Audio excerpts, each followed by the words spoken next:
Khadijah binti Khuwailid adalah wanita luar biasa yang namanya tercatat sebagai salah satu sosok paling mulia dalam sejarah Islam. Beliau dijuluki At-Thahirah, yang berarti wanita suci, karena kepribadian dan akhlaknya yang begitu terjaga.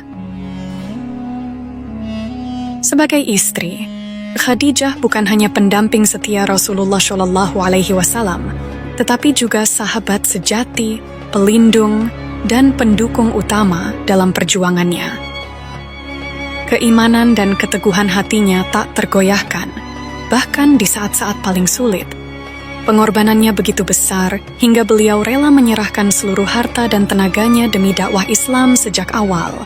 Maka tak heran jika Khadijah menjadi inspirasi bagi umat muslim sepanjang masa, sosok teladan tentang keteguhan, kesetiaan, dan cinta yang tulus. Di video kali ini, kita akan menelusuri perjalanan hidup luar biasa Sayyidah Khadijah, dari masa jahiliyah hingga wafatnya di bulan Ramadan. Kepergian beliau menjadi duka mendalam bagi Rasulullah, terlebih karena di tahun yang sama, paman beliau Abu Thalib juga wafat. Tahun ini pun dikenal sebagai Amul Huzni atau Tahun Kesedihan, karena Rasulullah kehilangan dua sosok yang selalu melindungi dan mendukungnya.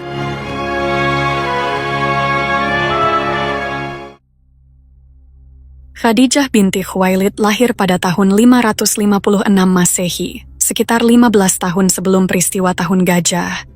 Itu berarti usianya 15 tahun lebih tua dari Rasulullah SAW.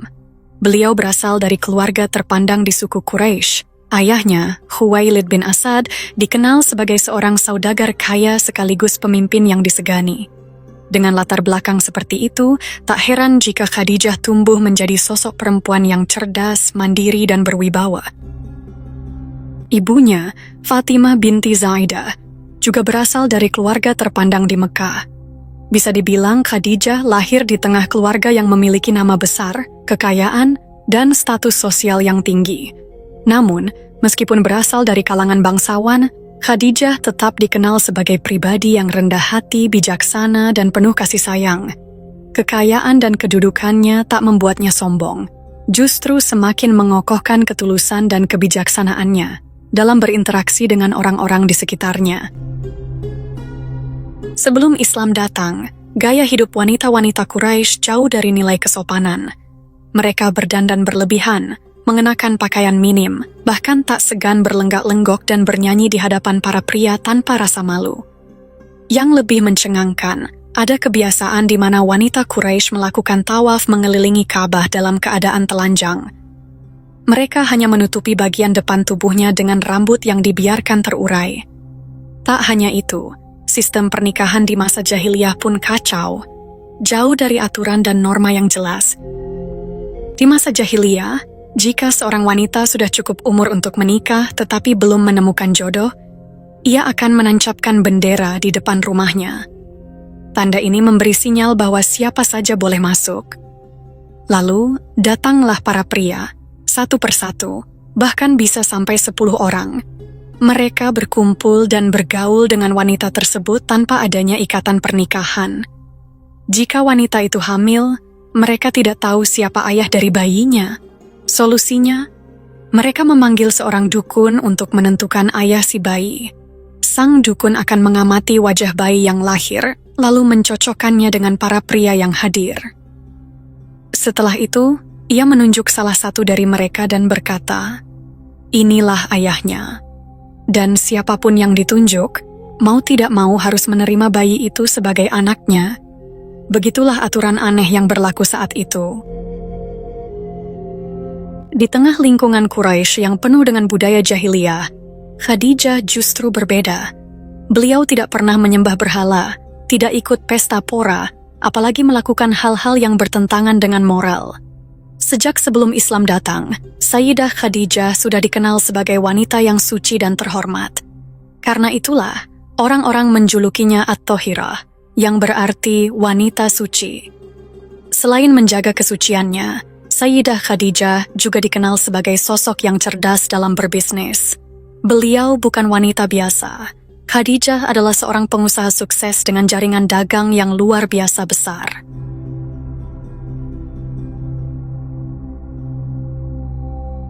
Bahkan, menurut beberapa riwayat, hampir setengah dari kafilah dagang Quraisy adalah miliknya.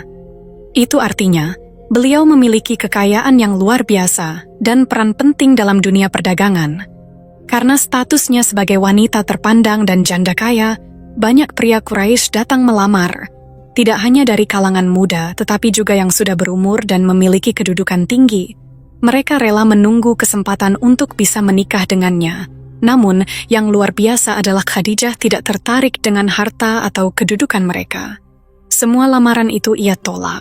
Hatinya tetap terjaga, karena Allah Subhanahu wa Ta'ala telah menetapkan seseorang yang jauh lebih mulia sebagai pendampingnya kelak. Hingga suatu hari, Sayyidah Khadijah mengalami mimpi yang terasa aneh, tapi juga luar biasa menakjubkan. Rasa penasarannya pun tak terbendung, sehingga beliau memutuskan untuk menemui sepupunya, Waraqah bin Naufal. Waraqah bukan orang biasa. Ia seorang Nasrani yang dikenal sebagai imamnya orang Arab. Ilmunya luas dan ia sangat yakin bahwa akan datang seorang nabi terakhir, sesuai dengan apa yang tertulis dalam kitab Injil. Khadijah pun menceritakan mimpinya kepada Waraqah bin Naufal. "Wahai sepupuku, tadi malam aku mengalami mimpi yang luar biasa. Aku melihat matahari berputar-putar di atas Mekah, lalu perlahan turun ke bumi.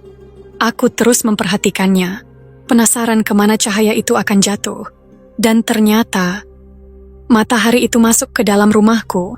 Cahayanya begitu terang dan berkilau hingga aku tertegun. Tak lama setelah itu, aku pun terbangun." Mendengar cerita Khadijah, Waraqah tersenyum dan berkata, "Berbahagialah wahai Khadijah, aku membawa kabar gembira untukmu. Akan datang seorang lelaki yang agung dan mulia untuk meminangmu. Ia memiliki kedudukan yang tinggi, dan namanya akan semakin dikenal." Nah, sejak saat itu, hati Khadijah mulai dipenuhi harapan. Ia menantikan kehadiran sosok lelaki mulia yang disebut oleh Waraqah. Hingga akhirnya, penantiannya mulai membuahkan hasil. Suatu hari, Khadijah mendengar kabar tentang seorang pemuda yang begitu dikenal karena kejujurannya dalam berdagang. Setiap orang yang pernah berurusan dengannya selalu memuji akhlaknya yang luar biasa. Pemuda itu bernama Muhammad. Saat itu beliau belum diangkat menjadi nabi, usianya masih sekitar 24 atau 25 tahun. Namun, kepribadian dan kejujurannya sudah membuat banyak orang terkesan, termasuk Khadijah sendiri. Begitu mendengar tentang Muhammad, Khadijah langsung mengambil inisiatif. Ia mengutus seseorang untuk menemui pemuda itu dan menyampaikan tawaran kerja sama dalam bisnis perdagangan. Ketika utusan Khadijah bertemu dengan Muhammad dan menyampaikan maksudnya, tanpa ragu, beliau pun menerima tawaran tersebut. Setelah kesepakatan terjalin, Khadijah segera mempercayakan barang dagangan terbaiknya kepada Nabi untuk diperdagangkan. Begitu besarnya kepercayaan Khadijah kepada Muhammad, beliau bahkan menyerahkan barang dagangan yang sebelumnya tidak pernah dititipkan ke pedagang lain. Singkat cerita, Nabi pun berangkat dari Mekah menuju Syam untuk menjalankan bisnis Khadijah. Dalam perjalanan itu, beliau ditemani oleh seorang pemuda bernama Maisarah, seorang pelayan setia milik Khadijah yang ditugaskan untuk mendampingi dan mengawasi perjalanan dagang tersebut. Maisarah yang diperintahkan Khadijah untuk menemani Nabi dalam perjalanan, menyaksikan langsung bagaimana kejujuran dan akhlak luar biasa yang dimiliki beliau. Begitu sampai di Syam, Nabi langsung menarik perhatian banyak orang dengan sikapnya yang santun dan penuh integritas. Para pedagang dan pelanggan pun merasa nyaman bertransaksi dengannya, hingga dagangannya laris manis. Setelah semua urusan dagang selesai, Nabi pun kembali ke Mekah. Saat tiba di sana, Khadijah dibuat takjub. Keuntungan yang diperoleh dari perjalanan dagang kali ini luar biasa besar, bahkan jauh lebih tinggi dibandingkan dengan mitra-mitra dagangnya yang lain. Karena rasa penasarannya semakin besar, Khadijah pun bertanya kepada Maisarah tentang Muhammad. Maisarah pun menjawab, "Wahai majikanku, belum pernah aku bertemu seseorang seperti Muhammad. Beliau adalah pria paling baik dan paling lembut yang pernah aku kenal. Akhlaknya luar biasa. Dalam perjalanan beliau selalu peduli dengan orang lain, tidak pernah egois. Dalam berdagang pun sangat jujur, tidak pernah menutupi kekurangan barang yang dijualnya. Bahkan, beliau memperlakukan aku dengan sangat baik, berbeda dengan kebanyakan orang yang sering berlaku kasar terhadap budak. Dan ada satu hal yang benar-benar membuatku takjub, tuanku. Saat kami berjalan di tengah panasnya gurun, aku melihat ada awan yang terus mengikuti kami, seolah-olah melindungi beliau dari terik matahari. Setelah mendengar cerita dari Maisaroh tentang kejujuran dan akhlak mulia Muhammad, hati Khadijah mulai terpikat. Rasa kagumnya semakin tumbuh, hingga tanpa disadari, benih cinta pun muncul di hatinya. Namun, sebagai wanita yang pemalu, Khadijah tidak mungkin langsung mengungkapkan perasaannya kepada Muhammad. Karena itu, ia curhat kepada sahabat dekatnya, yaitu Nafisah binti Munya. Mengetahui isi hati Khadijah, Nafisah pun tersenyum dan berkata, "Kalau begitu, biarkan aku yang berbicara dengan Muhammad." Tanpa menunda waktu, Nafisah segera menemui Rasulullah. Saat itu Rasulullah masih tinggal bersama pamannya, Abu Thalib. Dan kebetulan, Abu Thalib juga ada di tempat saat Nafisah datang dan ikut mendengar percakapan mereka. Dengan lembut, Nafisah bertanya, "Wahai Muhammad, mengapa engkau belum menikah?" Nabi pun menjawab dengan rendah hati, "Aku belum memiliki cukup bekal untuk itu, wahai Nafisah." Mendengar jawaban itu, Nafisah tersenyum dan berkata, "Lalu bagaimana jika ada seorang wanita yang memiliki segalanya? Kecantikan, keturunan terhormat, kekayaan, kecerdasan, dan kedudukan yang tinggi.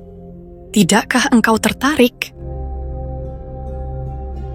Mendengar ucapan Nafisah, Rasulullah sempat terdiam sejenak. Lalu dengan penasaran beliau bertanya, "Siapa yang kau maksud, wahai Nafisah?" Nafisah tersenyum dan menjawab, "Khadijah binti Khuwailid, dialah wanita itu." Nabi terkejut dan berkata, "Khadijah? Bagaimana mungkin? Dia telah menolak banyak pria terhormat di kota ini." Namun, Nafisah dengan penuh keyakinan menimpali, "Itu urusan saya. Yang penting, apakah engkau setuju?" Melihat kesungguhan Nafisah, Rasulullah pun mengangguk dan menerima usulan tersebut. Dengan penuh semangat, Nafisah segera kembali menemui Khadijah dan berkata, "Khadijah, semuanya beres. Muhammad setuju." Mendengar kabar itu, hati Khadijah dipenuhi kebahagiaan. Dengan senyum penuh makna ia berkata, "Kalau begitu, jangan ditunda lagi, sahabatku." Nafisah pun kembali menemui Rasulullah dan berkata dengan penuh semangat, "Wahai Muhammad, semuanya sudah beres. Khadijah telah setuju." Mendengar hal itu, Rasulullah pun bertanya, "Lalu, apa yang harus aku lakukan sekarang?" Dengan yakin, Nafisah menjawab, "Datanglah ke rumah Khadijah bersama paman-pamanmu." Tak lama setelah itu, Rasulullah pergi ke rumah Khadijah bersama para pamannya. Di sana, mereka disambut oleh ayah Khadijah, Khuwailid bin Asad, serta sepupunya, Waraqah bin Naufal. Dalam pertemuan tersebut, Abu Thalib, paman Nabi, berbicara mewakili keluarga Rasulullah. Ia berkata, "Muhammad memang bukan orang kaya, tetapi kemuliaan dan kehormatannya tidak perlu diragukan." Mendengar hal itu, keluarga Khadijah menegaskan bahwa mereka tidak memandang harta sebagai hal utama. Bagi mereka, akhlak dan kepribadian Muhammad jauh lebih berharga. Keluarga Khadijah menerima lamaran Nabi Muhammad dengan penuh kebahagiaan. Mereka sudah lama mengagumi akhlak mulia beliau. Akhirnya, lamaran itu diterima, dan tak lama kemudian, Nabi Muhammad SAW menikah dengan Sayyidah Khadijah. Pernikahan ini terjadi sekitar 2 bulan setelah kepulangan Nabi dari Syam. Acara pernikahan berlangsung meriah, dihadiri oleh Bani Hashim dan para pemuka dari Bani Muthar. Lalu, berapa sih mahar yang diberikan Nabi kepada Khadijah? Nabi memberikan mahar berupa 20 ekor unta besar, jumlah yang cukup berharga pada masa itu. Dari pernikahan yang penuh berkah ini, mereka dikaruniai 6 anak, yaitu Al-Qasim, Zainab, Ruqayyah, Ummu Kulthum, Fatimah, dan Abdullah. Namun, dua putra mereka, Al-Qasim dan Abdullah, wafat saat masih kecil sebelum mencapai usia balik. Sementara itu, keempat putri mereka, Zainab, Ruqayyah, Ummu Kulthum dan Fatimah, tumbuh dewasa, masuk Islam, dan menyaksikan perjuangan ayah mereka dalam menyebarkan agama Islam. Suatu hari, setelah seharian berdakwah, Nabi Muhammad pulang ke rumah dengan tubuh yang letih. Khadijah, yang saat itu tengah menyusui Fatimah, bergegas ingin menyambut suaminya. Namun, dengan penuh kasih sayang, Rasulullah berkata, "Tak perlu, wahai istriku, duduklah dan teruslah menyusui Fatimah." Hidup mereka kini jauh berbeda dari masa lalu. Kehidupan yang dulu nyaman dan berkecukupan kini serba sederhana. Bahkan, tak jarang meja makan mereka kosong tanpa hidangan. Namun, kebersamaan dan cinta di antara mereka tetap menguatkan segalanya. Setelah Fatimah kenyang, Rasulullah dengan lembut mengambil putri kecilnya dari dekapan Khadijah dan membaringkannya di tempat tidur. Kemudian, beliau menatap Khadijah dengan penuh rasa cinta dan berkata, "Izinkan aku beristirahat di pangkuanmu, wahai istriku." Di pangkuan Khadijah, Rasulullah menemukan ketenangan. Segala kelelahan dan beban dari cemoohan serta penolakan kaumnya seolah menghilang. Bagi beliau, Khadijah bukan sekedar istri. Dia adalah pelindung, penyelamat, dan penyejuk dalam setiap langkah perjuangannya. Khadijah membelai wajah suaminya dengan penuh kelembutan. Tanpa sadar, air matanya menetes jatuh di pipinya sendiri. Tetesan itu membangunkan Rasulullah yang tengah terlelap di pangkuannya. "Wahai Khadijah, mengapa engkau menangis? Apakah engkau menyesal menjadi istriku?" tanya beliau dengan suara lembut. Khadijah tak langsung menjawab. Ia hanya terisak, berusaha menahan tangis yang semakin deras. Rasulullah menggenggam tangannya erat, lalu mengulangi pertanyaannya dengan nada yang lebih lembut. "Dulu, engkau adalah saudagar wanita yang kaya raya, keturunan bangsawan yang terpandang. Tapi kini, banyak orang mencemoohmu, menjauhimu. Kekayaanmu pun telah habis demi perjuangan ini. Katakan, wahai Khadijah, apakah engkau menyesal bersuamikan aku?" Khadijah menggeleng pelan, matanya penuh haru. Dengan suara bergetar, ia menjawab, "Wahai Nabi Allah, bukan karena semua itu aku menangis." Khadijah menarik napas dalam, berusaha menenangkan dirinya sebelum melanjutkan kata-katanya. "Memang benar, dulu aku memiliki kemuliaan dan harta yang melimpah. Tapi semua itu telah kuserahkan untuk Allah dan Rasul-Nya. Bagiku, kebahagiaan sejati bukanlah kemewahan dunia, melainkan berada di sisimu dalam perjuangan ini." Kemudian, dengan suara penuh keteguhan, Khadijah mengutarakan wasiatnya. "Wahai Rasulullah, jika aku pergi lebih dulu sementara perjuanganmu belum selesai, dan suatu saat engkau harus menyeberangi lautan atau sungai, tapi tidak ada rakit atau jembatan, maka galilah kuburku. Ambillah tulang belulangku, jadikan ia jembatan agar engkau bisa melanjutkan dakwahmu." Rasulullah terdiam. Mata beliau berkaca-kaca. Hatinya diliputi rasa haru yang mendalam. Beliau ingin berbicara, tetapi kata-kata seakan tertahan di tenggorokan. Betapa besar cinta dan pengorbanan Khadijah, wanita yang tidak hanya menjadi pendamping hidup, tetapi juga pilar perjuangan dakwahnya. Setelah pemboikotan berakhir, dampaknya masih terasa. Abu Talib, paman yang selalu melindungi Rasulullah, jatuh sakit dan meninggal 6 bulan kemudian. Tak lama berselang, Khadijah pun mulai sering sakit-sakitan. Di hari-hari terakhirnya, dengan suara lembut dan penuh cinta, Khadijah meminta maaf kepada Rasulullah, seolah ingin memastikan bahwa ia meninggalkan dunia ini tanpa meninggalkan beban di hati suaminya. Di saat-saat terakhir hidupnya, Khadijah didampingi oleh Rasulullah dan Fatimah yang setia berada di sisinya. Wajahnya tampak lelah, namun tetap memancarkan ketenangan. Dengan suara lembut, ia memanggil putrinya. "Wahai Fatimah, anakku, sebentar lagi ibu akan pergi." Mata Fatimah langsung berkaca-kaca. Dengan suara bergetar, ia berkata, "Jangan katakan begitu, Ibu.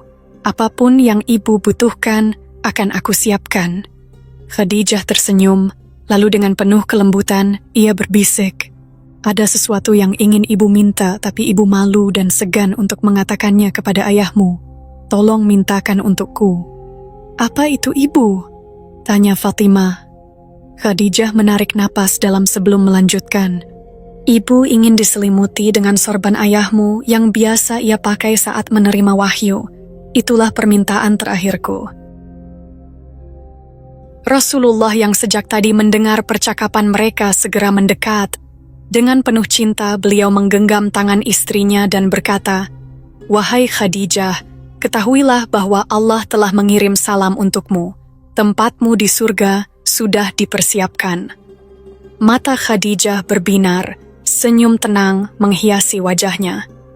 Ia tahu perjalanannya di dunia akan segera berakhir, tapi sebuah keabadian yang indah telah menunggunya. Tak lama kemudian, Khadijah mengembuskan napas terakhirnya. Suasana mendadak hening. Rasulullah menatap wajah istrinya dengan kesedihan yang tak terlukiskan. Hati beliau terasa begitu berat, seolah separuh jiwanya ikut pergi bersama Khadijah. Beliau mendekat mengusap wajah wanita yang telah menemani perjuangannya selama ini. Dengan suara lirih, Rasulullah berkata, "Istriku, begitu cepatkah kita berpisah di dunia? 25 tahun kita lalui bersama, dalam suka maupun duka. Terima kasih atas semua cinta, pengorbanan, dan kesetiaanmu untukku dan keluarga kita." Hari itu, tepat tanggal 11 Ramadan di tahun ke-10 kenabian, Khadijah binti Khuwailid berpulang ke rahmatullah. Kabar kepergiannya segera menyebar luas, mengguncang hati banyak orang. Bahkan mereka yang dulu menentang Rasulullah pun tak dapat menyembunyikan kesedihan mereka. Warga Quraisy, sahabat, dan kerabat berdatangan untuk memberi penghormatan terakhir. Semua mengenang Khadijah sebagai wanita mulia yang telah memberikan segalanya demi perjuangan Islam. Bagi Rasulullah, kehilangan ini bukan sekedar kehilangan seorang istri, tetapi juga kehilangan sahabat, pelindung, dan cinta sejatinya. Demikianlah akhir kisah Khadijah binti Khuwailid, wanita luar biasa yang menjadi pelipur lara bagi Rasulullah di saat suka maupun duka. Ia bukan hanya istri, tetapi juga sahabat, pendukung setia, dan pengorbanannya tak ternilai dalam perjuangan Islam. Kepergiannya meninggalkan luka mendalam di hati Rasulullah, tetapi cintanya tetap abadi dalam kenangan dan doa. Khadijah telah kembali kepada Rabb-Nya dengan penuh kemuliaan, dan di sisinya, tempat terbaik telah disiapkan untuknya. Semoga kisahnya menjadi teladan bagi kita semua tentang kesetiaan, keteguhan iman, dan pengorbanan tanpa pamrih. Terima kasih sudah menonton, semoga kisah ini bermanfaat. Sampai jumpa di video selanjutnya.